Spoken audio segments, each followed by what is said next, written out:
MOFA विमानतळ काल म्हणाले मोफा मी आणला, कुठून आणलास रे? कुठल्या दुकानात मिळाला तुला? कळत नाही. अरे काय चोरेल म्हणा, कसा एअरपोर्ट मिळतो ते तर सांगा तरी झाला, पद्धत तरी सांगा. प्रफुल्ल पटेल केंद्रात मंत्री होते, त्यांच्याकडे खातं डिपार्टमेंट होतं. मी रेव्हन्यू मिनिस्टर होतो महाराष्ट्रात.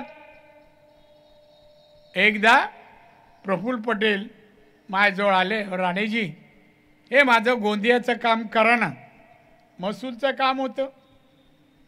मी बोललो ठीक आहे मी करतो काम, पण एक गोष्ट आहे, नवीन योजना तुमची येते, नवीन एअरपोर्ट देत आहे, सिंधुदुर्गामध्ये एक एअरपोर्ट द्या. मी तुमचं इकडे काम करतो, तुम्ही माझं काम करा. मला हात मिळाला, राणेजी डन.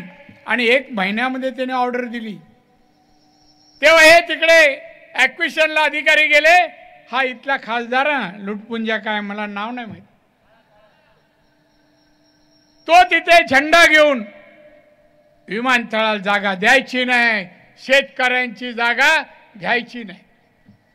मला कळलं की आंदोलन चाल. मी गेलो तिथे, पोलिसांना विचारलं काय चाललंय, ॲक्विशन आले ना अधिकारी, मग हे काय कर नाही ते विरोध 15 माणसं आहे ना, 15 माणसाचा विरोध.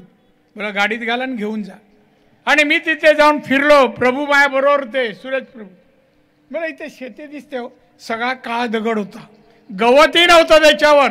आणि येऊन तो शेत. आणि त्यानंतर एअरपोर्ट टेंडर काढलं, मस्करांना मी दिलं. का मस्करांचे वडील त्यावेळेला PWDची कामं ब्रिजचे वर करायचे, माझ्या ओळखीचे. त्यानं ते काम दिलं. टेंडर हे रूपांतर बांधून झाला बांधवानो. आणि बांधून झाल्यानंतर उद्घाटन होतं. मी थोडं 5-7 मिनटं माझं हेलिकॉप्टर लेट आलं. तेवढ्यात हे लोक उभे उद्घाटन करताना अधिकारी बोलले साहेब राणेजी आ रहे ते रुको. मी आलो, स्टेजवर गेलो. आश्चर्य वाटलं मला. जो माणूस जमिनी संपादकाला विरोध करत होता तो माईक घेऊन येणाऱ्या लोकांचं स्वागत करत होता. मला आश्चर्य वाटलं. उद्धव इकडे बसले माझ्या डाव्या साईडला आणि हा इथे माईक घेऊन उभा. मी माईक ते हातून घेतला. मी म्हणलं उद्धवजी हा तुमचा खासदार इथे नवीन प्रकल्प आला का त्याला विरोध करतो, हा तोडफोड करणार आहे, हा 15% 20% घेतो. तोंडावर सांगितलं, इथे बसले ते आणि ते सांगितलं या कोकणात प्रकल्प येत नाही या खासदारामुळे.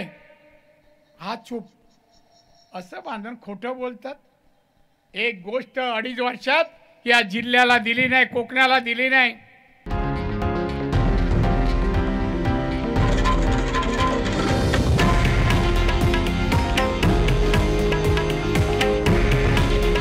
हे आहे देशातील नंबर 1 न्यूज नेटवर्क आणि आपण पाहत आहात TV9 मराठी.